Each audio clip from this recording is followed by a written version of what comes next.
Hivi umeshaifikiri kwamba wanawake wapo kwa ajili yao?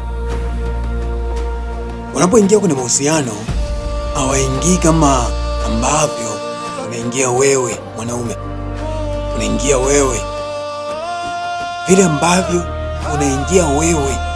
Na asilimia kubwa wanaume wengi wanaingia kwa ajili yao, yaani kwa ajili ya wanawake, sio kwa ajili yao wenyewe, no, kwa ajili yao, yaani kwa ajili ya wanawake. Yule ni mrembo sana, yule namwonea huruma, anaishi maisha magumu, yule bla bla bla, mambo mengi, lakini deep down mwanamke haingii kwa ajili ya huruma, eti yule namwonea huruma sana, anateseka, ana kazi nyingi,